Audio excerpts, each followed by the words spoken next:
გამარჯობა. პირდაპირ ეთერში მუშაობას აგრძელებს ტელეკომპანია მაესტრო და ამჯერად პირდაპირ საუბარს ირაკლი ჩიხლაძე წარმოგიდგენთ.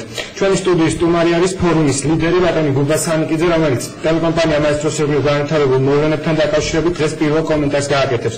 საღამოშვიდობის ბატონ გუბას გმადლობთ სტუდიაში მოგზაურობისთვის. პირველი კითხვა იქნება ჩემი შემდგომში. მე მახსოვს, როდესაც თქვენ გააკეთეთ ეგეთი განცხადება. საქართველოს უნდა ერქვას რესპუბლიკა ჩუნგა-ჩანგა. ანუ ამ პროცესში ტელეკომპანია მაესტროში რაც ხდება, რა შეფასება შეგიძლიათ გააკეთოთ, უწოდოთ თუ არა რაიმეს ამ მოვლენას. მოგესალმებით ასეთ პარტიზანულ გარემოში, როგორც დღეს თქვენ ნახავთ.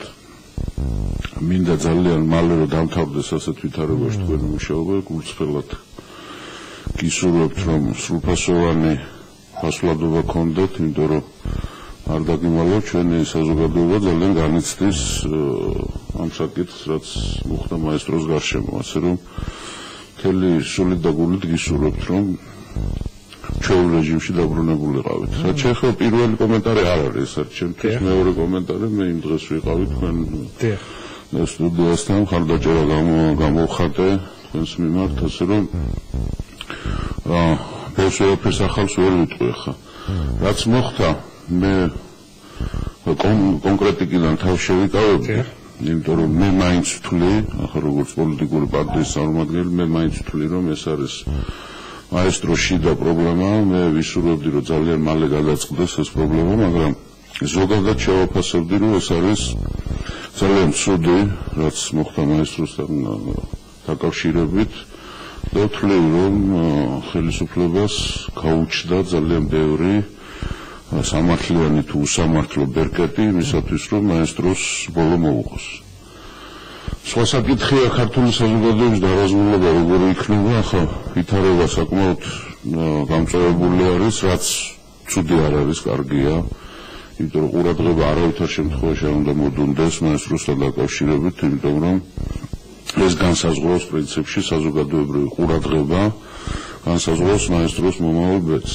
ბატონ გუბას, აქვე გკითხავთ, თქვენ როგორც პოლიტიკოსი და როგორც რიგითი მაყურებელი ტელეკომპანია მაესტროსი, რა შეფასება შეგიძლიათ გააკეთოთ? უბრალოდ რა აზრი გაგიჩნდათ იქ რაც ხდება, ანუ კონკრეტულად გულისხმობ, ეს არის ბრძოლა სიტყვის თავისუფლებისთვის თუ ბრძოლა ფინანსებისთვის?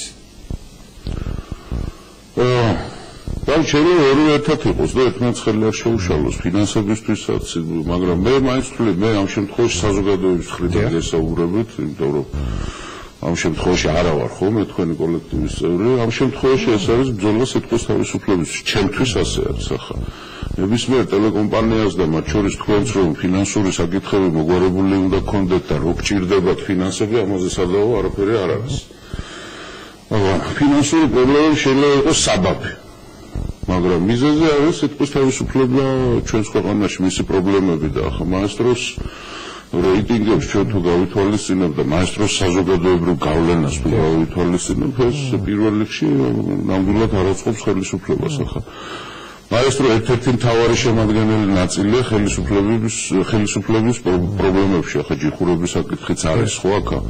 ანუ არჩევნები მოდის და მაქსიმალურად უნდა იყოს მოზღუდული საინფორმაციო წყაროები, მათ შორის ისეთი ფლაგმანი როგორც მაესტრო არის, ხო?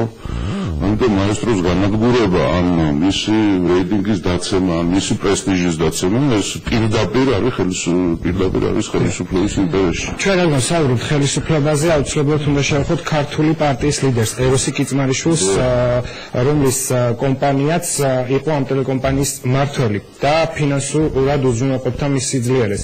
რადგან ეროსიმ განაცხადა 2009 წელს, როდესაც მე ჩავედი ტელეკომპანია მაესტროს განვითარებაში, ყველა პოლიტიკურ პარტიას მიმართა, რათა ფინანსური მხარდაჭერა მქონოდა და მომეზიდა ფინანსები ტელეკომპანიისთვის. იყო თუ არა ფორუმთან რაიმე კონსულტაცია ბატონი ეროსის მხრიდან? არანაირი, ალბათ ბატონ ეროსის ჰქონდა იმთავითო ინფორმაცია, რომ ფორუმი არ არის ფინანსურად უზრუნველყოფილი ორგანიზაცია და ჩვენ არანაირი ურთიერთობა არ გვქონია მასთან ამ საკითხთან დაკავშირებით. ჩვენთვის არ მოუმართავს ნამდვილად. და რაც შეეხება თვითონ პოლიტიკური პარტია და პარტიის ლიდერი, როდესაც მართალია სხვა კომპანიის სახელით, თუმცა მაინც არის განსაზღვრავს არსებ ფინანსურ საკითხს. როგორც წარმოგიდგენთ თავის დროზე ბატონი ეროსი კიწმარიშვილის გამოჩენა ტელეკომპანია მაესტროში? ნაკლებად ეგ უფრო მაპატიეთ, მაგრამ თქვენ თავს უნდა დაუსვათ და ხო? თქვენ როგორც საზოგადოების წევრი. მე მაგალითად არ მიმაჩნია ხო დაინტერესებული პირი რომ იყოს თქო მედია საშუალებებში ასე წარმოდგენილი, მაგრამ ეს ჩავლილი ეტაპია ალბათ უკვე ხო ეს თუმცა ამ ჩავლილი ეტაპის ბოლო ჩვენ დასასრული ნახეთ როგორიც იყო.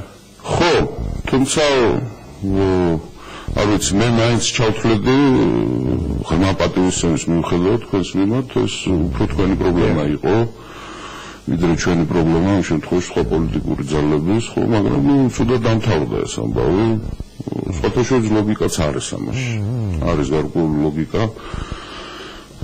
მე ზუსტად არ ვიცი ხა არ ვიცნობ იმ საბუთებს იმ ხელშეკრულებებს რაც დადებული იყო პირებს შორის თქვა იურიდიულ პირებს შორის თქვა აქეთ და იქიდან ზუსტად ვერ გეტყვით ნაკლებად ინფორმირებული როცა ვარ მე ვერ გეტყვით აგა როგორ და რანაირად არის მაგრამ თვითონ ეს ფაქტი რაც მოხდა ეს ფაქტი არის უაღრესად არახელსაყრელი ოპოზიციური ძალის განწყობებისათვის ჩვენ ქვეყანაში ძალიან სხვანაირად გამოჩნდა ხელისუფლება ხა პოზიორობს რომ აი ჩვენ როგორი მშვიდები ვართ და აი ნახეთ რა ხდება იქ ძალიან ხელისუფლების საკითხს უფრო კონკრეტულად გადავალთ აუცილებლად უნდა გითხრათ ხელშეკრულება რომელიც იყო მედიის მართვის კომპანიასთან გაფორმებული იქ მკაცრად იყო მითითებული რომ უნდა ყოფილიყო სარედაქციო დამოუკიდებლობა ტელეკომპანია მაესტროში იგრძნობოდა თუ არა გარკვეულ შემთხვევაში მაინც დაუშვათ ამ პუნქტის დარღვევა არა მე ვერ ვგრძნობდი ამას ნამდვილად საკუთარი ამ შემთხვევაში ნებისმიერ ადამიანის სუბიექტურია და მეც სუბიექტური ვარ ხო ახლა ეროვნული ფორუმი არავითარ შემთხვევაში არ გრძნობდა მაესტროსგან უყურადღებას ვერავითარ შემთხვევაში ჩვენ ამას ვერ ვიტყვით პირიქით ძალიან ხშირად და ძალიან ზეწევადად ვიყავით ყოველთვის წარმოქმნილი ამიტომ ჩვენ ამას ვერაზუსტ ვერ გრძნობდით თქვენგან და გადავიდეთ ახლა ხელისუფლების პოზიციად შევაფასოთ ბოლო დღეებში რაკეთა განცხადებები და აღნიშნა საპარლამენტო უმრავლესობის წარმომადგენლებმა რომ არ შეიძლება მაესტროში განვითარებული მოვლენები დაუკავშირდეს ხელისუფლებას ეს არის კერძო კომპანია და მმართველსა და დამფუძნებლებს შორის მესაკუთრეებს შორის უნდა მოგვარდეს დავა ანუ ისინი აცხადებენ რომ ეს იქნება არასერიოზული ბრალდება მათ მიმართ ეგ მიგულისხმე ირაკლი ზუსტად მე რომ პოზიორობს ახლა ხელისუფლება როგორი მიუკერძოებელია როგორ არ აქვს მას ინტერესი თქვა ამ საკითხში ეს რა თქმა უნდა ამას გადმოისვრის აქეთ რომ აი ეს მათი პრობლემა არის ერთმანეთში ვერ გარკვეულან ეს ახლა არის ზევსის პოზიცია ოლიმპოს მთაზე ხო ასე არ არის ეს რა თქმა უნდა ხო საკმაოდ ჩახედულია ჩვენი საზოგადოება მიმდინარე პროცესებში ამიტომ ეს პოზიორობა არ გამოუვა ხელისუფლებას რა თქმა უნდა ვინც ნომერ პირველი ვინც დაინტერესებულია მაესტროს პრობლემებით ეს არის ხელისუფლება ბუნებრივია მიუხედავად იმისა არ ვიცი თქვენ აღიქვამთ თუ არ აღიქვამთ ეროსი კიწმარიშვილიც ყოველ შემთხვევაში დღემდე რჩება ერთ-ერთი პოლიტიკური პარტიის ლიდერი და ის არის ოპოზიციური პარტიის ლიდერი შესაბამისად ალბათ არსებობს რაღაც კოლეგიალობა მაგრამ მაინც გითხავთ ეროსი კიწმარიშვილი მოიაზრება თუ არა ხელისუფლებასთან და აცლობს თუ არა ის პირდაპირ ხელისუფლების დავალებას მე არ ვიცი ახლა ვინმე დაავალა ეს თუ არა მაგრამ თვითონ ეს რაც ხდება ეს ხელისუფლების წყალზე ასხამს უпросот ეს გულზე ასხამს წყალს ახლა რაც შეეხება ჩემი და ეროს კიწმარიშვილის ურთიერთობა ჩვენ შეგვიძლია ჩავთვალოთ რომ ეს არის პირადად ჩემი ახლა ადამიანის გეუბნებით ეს არის ნაცნობობა და იმის იქეთ არ წასულა არასდროს სამჯეროდ ხჭერა ვარ მე ამ კაცთან შეხვედრილი ეს საკმაოდ ნიჭიერი კაცია ეს საქმე იცის მაგრამ ხა შეთანხმებული იყო ეს ხელისუფლებასთან არ იყო შეთანხმებული თქვა მას ქონდა ამის მიზეზი თუ არ ქონდა მე ნაკლებ ინფორმაციას განვიცდი ახლა და მე არ მივეკუთვნები იმ ადამიანების რიცხვს რომელსაც არ აქვს თქვა საბუთი პირდაპირ საბუთი და რამეზე ვილაპარაკო მაგრამ თვითონ ეს ფაქტი რაც მოხდა ეს ინტერესი რა თქმა უნდა ხელისუფლების არის დიახ და რაც შეეხება იგივე იმ კადრებს რომელიც დაუშვათ იმ დღეს გავრცელდა მედია საშუალებების მეშვეობით თუ როგორ მოახერხა ბატონო ეროსმა ტელეკომპანიის შიდა ტერიტორიაზე შესვლა თვითონ ფორმა თუ შეგიძლიათ რომ შეაფასოთ ძალიან კვირცხლი ადამიანია ბატონო ეროსი სიმკვირცხლე მე არ მახასიათებს რა თქმა უნდა ეს ფორმა ჩემთვის მიუღებელია ისე როგორც ნებისმიერ ჩვენთაგანისთვის მაგრამ მე ისე ვიმეორებ საქმის ვითარებას არ ვიცი მე ნაკლებად ვიცნობ ამიტომ ვერ გეტყვით ვერაფერს ხო ასე გებია ბატონო მე რამდენადაც ვიცი უშენობას შესასვლელი კარი ქონდა დიახ და არ ამგონია რომ ვინმეს დაეშალა თქვა მისთვის იქ შესვლა მაესტროსთან მიმართებაში ინფორმაცია რომელიც თქვენი გაქვთ და რა შეფასებად შეგიძლიათ გააკეთოთ, ფაქტურად თქვენ უკვე გააკეთეთ. მოდით ახლა ზოგადად ვისაუბროთ მედიაში არსებულ სიტუაციაზე. თუნდაც დავიწყოთ პრესის ჯიხურების თემით. თქვენ წენა ნახსენით ტენდერები რომელიც გამოცხადდა და არის საუბარი და თავად მედიის წარმომადგენლები ამბობენ რომ შესაძლოა პრესა და შაურმა ერთმანეთის გვერდით გაიყიდოს და ეს არის მათთვის მიუღებელი და შესაბამისად დაიწყო ხელისუფლების მხრიდან პრესაზე პრესი. ეს ფორმა არის პრესის შეზღუდვის, შევიწროების, მოგუდვის, მოხუთვის. იცით როგორ არის ბოროტის საქმეები არასდროს სიბოროტის დროშით არ კეთდება რა. ყოველთვის რაღაცა უკეთესობის პირობით ხდება ხოლმე, ხო, ახლა. რაც ხდება ეს გენერალური ბრძოლა არის, ახლა იარაღი ხელისუფლებისთვის ეს არის პროპაგანდა. ნებისმიერი წინააღმდეგობის თქვათ წერტილი რომელიც შეიძლება იყოს და არა მარტო წინააღმდეგობის წერტილი, არამედ პრესა საერთოდ არის ოპოზიციური აზრის შემქმნელი და ჩამოყალიბებელი, ხო, ჩვენ ქვეყანაში ბევრი კითხულობს გაზეთს. ბევრს არ აქვს საშუალება შეიძინოს თქვათ ბეჭდური პრესა, მაგრამ მე ვიცი დანამდვილებით, რომ ძალიან ბევრი გაზეთი რაიონებში სოფელი ყიდულობს მაგალითად ერთ ეგზემპლარს და ხელში გადადის, ხო. ეს ყველაფერი არის იმისთვის, რომ არჩევნები აქვს მოსაგები და გასაყალბებელი ხელისუფლებას და ამისთვის თავარი რა არის ინფორმაციული სიყრუე. ინფორმაციული სიყრუისთვის ეს გადადგმული ნაბიჯია. ეს საკმაოდ ბევრს საუბრობენ რომ არსებობს ინფორმაციული ვაკუუმი საქართველოში რამდენიმე წელია განსაკუთრებით და თბილისში იქეთ შესაძლოა მოქალაქეს არ ქონდეს რეალური ინფორმაცია თუ რა ხდება ქვეყანაში. ეს ხდება პირველ რიგში თბილისის მასშტაბში. დიახ, ხელისუფლების სტრატეგია ამას გულისხმობს, ხო? ნუ რახან თბილისი მაინც ვერ ერევა ბოლომდე, ამიტომ თბილისი უნდა ალყაში იქნეს საინფორმაციო ალყაში, სხვა გეგმები აქვს თქვათ არჩევნების მოსაგებად თბილისში, ან შეიძლება საერთოდ შერიგებულებიც არიან რომ თბილისში არჩევნებს წააგებენ, მაგრამ ფაქტი ერთია, რეგიონებში ჩვენ გვაქვს უძიმესი ვითარება. ძალიან მძიმე ვითარება გვაქვს, ძალიან სერიოზული გარღვევაა გასაკეთებელი და აქ ნუ პრესის როლი და საერთოდ მედიის როლი გადამწყვეტი იქნება. იმიტომ რომ რა თქმა უნდა პირადი კონტაქტი, უშუალო კონტაქტი თქვათ ჩვენი ქვეყნის რეგიონების მოსახლეობასთან ძალიან მნიშვნელოვანია პოლიტიკოსების, საზოგადო მოღვაწეების, მაგრამ ეს მაინც არაეფექტური იქნება თუ პრესის დახმარება არ იქნა აქლა. ახლა ბეჭდური მედიაზე ვიტყვი განსაკუთრებით, ბეჭდური მედია მაინც ინარჩუნებდა დამოუკიდებლობას, ყველაზე უფრო მეტად მაინც ბეჭდური მედია იყო ასეთი და ნუ ახლა ამის შეზღუდვები რომ დაიწყო ცხადია, ხო ახლა. და შეიძლება ჩვენ ამას დაუპირისპიროთ. ერთადერთი რა ძალიან სერიოზული ყურადღება და ძალიან სერიოზული პროტესტი, როგორც ქვეყნის შიგნით, ისე ქვეყნის გარეთ, ამას ორგანიზება ჭირდება სხვათა შორის. ბატონ გუბას, ვსაუბრობთ პროტესტზე, მაგრამ გამოსავალი ძირითადი მაინც არის ფინანსები, იგივე იყო დამოუკიდებელი და ნებისმიერი ბარიერის გარღვევა მოახერხონ. თუნდაც იგივე მაესტროს შემთხვევაში ავიღოთ, მან შეძლო, როდესაც იმ შენობის დატოვება მოხდა, მოძებნა ალტერნატიული ფართი და რამდენიმე წუთიანი წვეთის შემდეგ აღადგინა მაუწყებლობა. ანუ რეალურად პრესასაც ჭირდება დაფინანსება. გასულ რამდენიმე დღის წინ, როგორც ჩემთვის არის ცნობილი, ბატონი ბიძინა ივანიშვილი შეხვდა პრესის წარმომადგენლებს და მან შესთავაზა მხარდაჭერა. ალბათ ამ მხარდაჭერაში გულისხმობდა ფინანსებსაც. ეს არის თუ არა თქვენთვის მისაღები კონკრეტული პოლიტიკური პირი იღებდეს თანხებს იმის გამო, რომ პრესა იყოს თავისუფალი და განვითარდეს და დაუდგეს ყველას. თუ გავითვალისწინებთ იმ სუბიექტურ და ობიექტურ მიზეზებს, რა მდგომარეობაში ჩვენ ცხოვრობთ, ეს მისაღებია რა თქმა უნდა. რა თქმა უნდა, იმიტომ როცა სხვა იარაღი არ აქვს, უნდა გამოიყენო ყველა იარაღი. ამ შემთხვევაში მისასალმებელია. თქვენ კითხეთ, ახლა ფინანსები არის, რა თქმა უნდა, ფინანსები არის აუცილებელი, მაგრამ იქვე თქვით თქვენ, რომ რამოდენიმე წუთიანი წყვეტა გქონდაო და მაინც მოახერხა. აი ეს არის უფრო მთავარი. შეურიგებლობა და პრინციპულობა. მე ვიცი ახლა სანამდე აქ შემოვიდოდი, მანამდე გოგოებმა დამათვალიერებიას ახლა რა პირობებში გიწევთ. თქვენ ფაქტობრივად საწყობში ცხოვრობთ ახლა და მუშაობთ რა. ეს არ არის ნორმალური გარემო, მაგრამ მაინც ახერხებთ თქვენ ამას. მე იმედი მაქვს, რომ ძალიან მალე გადაწყვეტავთ თქვენ ამ ფართის პრობლემას.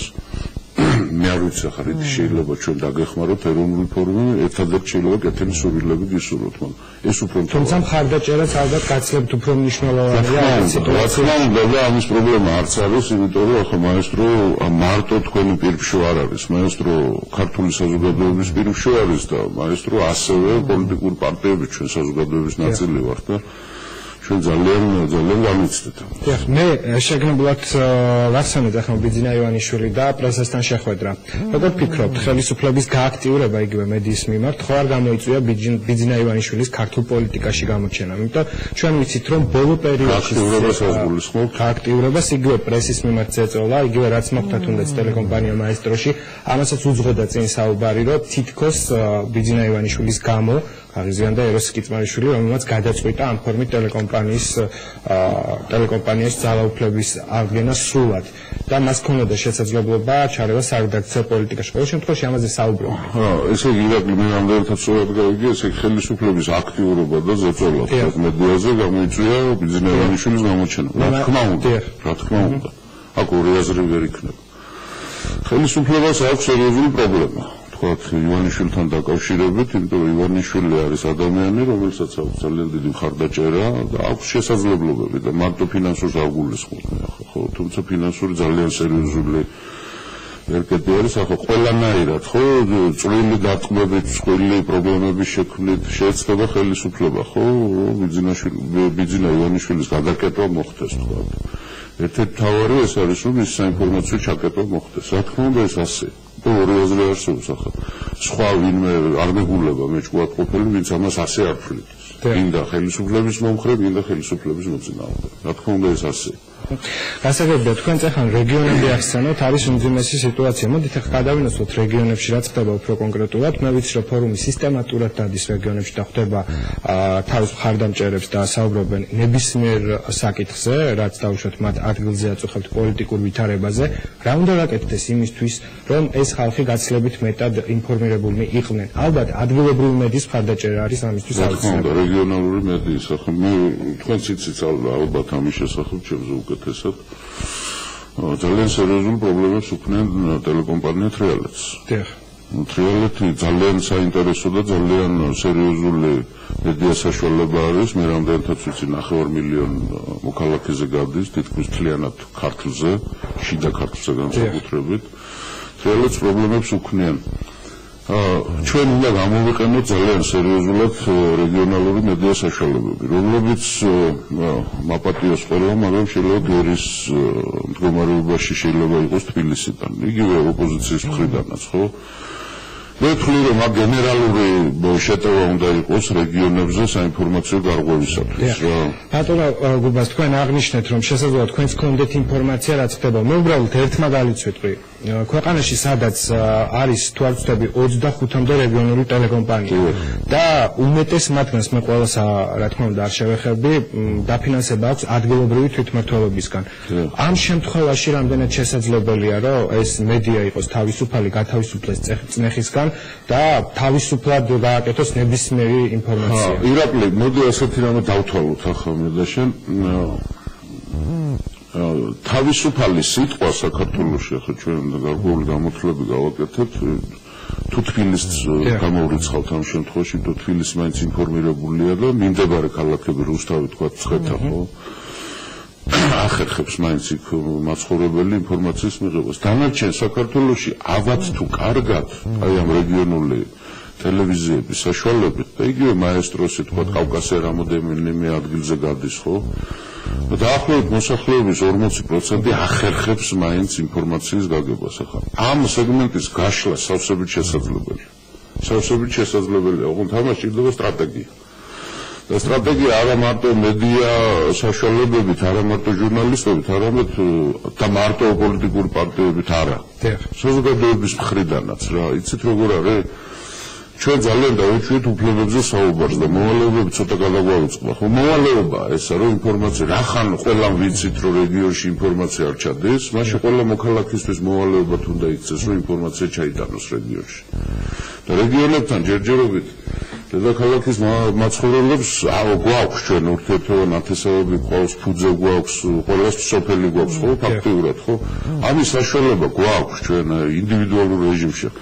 როცა ტოტალიტარისტთან ტოტალიტარიზმი გიპირისპირდება, შენც ტოტალიტარიზმს ტოტალური ხერხებით უნდა დაუპირისპირო, ანუ ყველა საშუალებით, მე მშვიდობიანს გულისხმობ, ხო?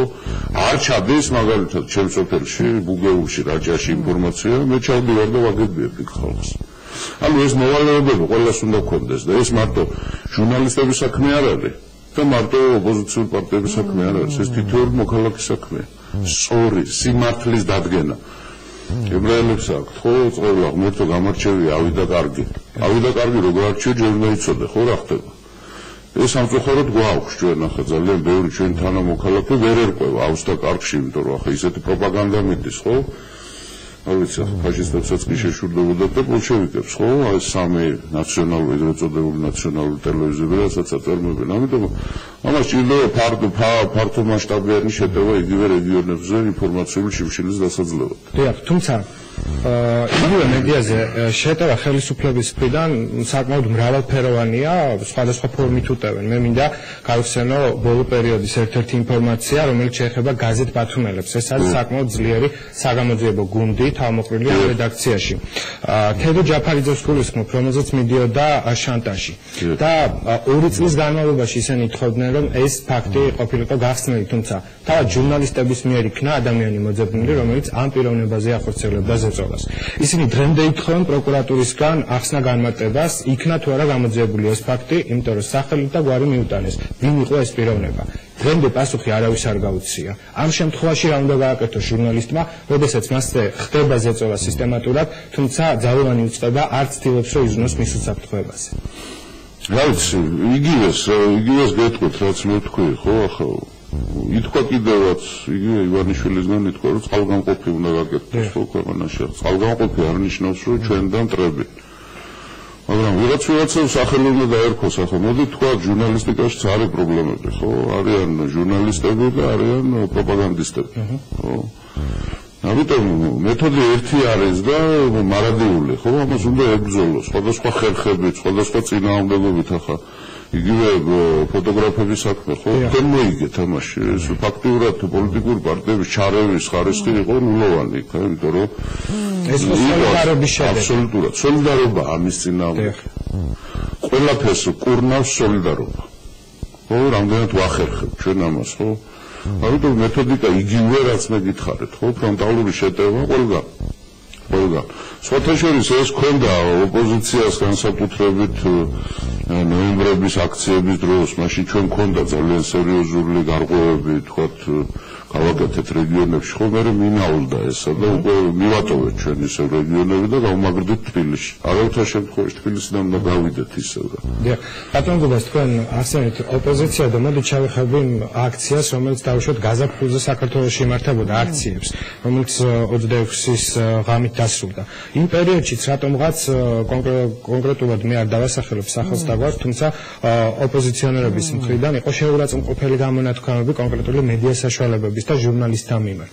ანუ უნდა იყოს თუ არა კერძოდ გულისხმობ პირველი არხის შენობის წინ მიმდინარე აქციებს 26 მაისამდე 21 მაისის ხემეს, როდესაც მოხდა ისე რომ რამდენიმე ტელეკომპანიის წარმომადგენლები აღმოჩნდნენ ერთ მხარეს და ნაწილი მეორე მხარეს და თავად ოპოზიციონერებმა დაუწესეს ზღვარი რომ თქვენ ხართ ჩვენიანი და ესენი არიან ხელისუფლების წარმომადგენლები.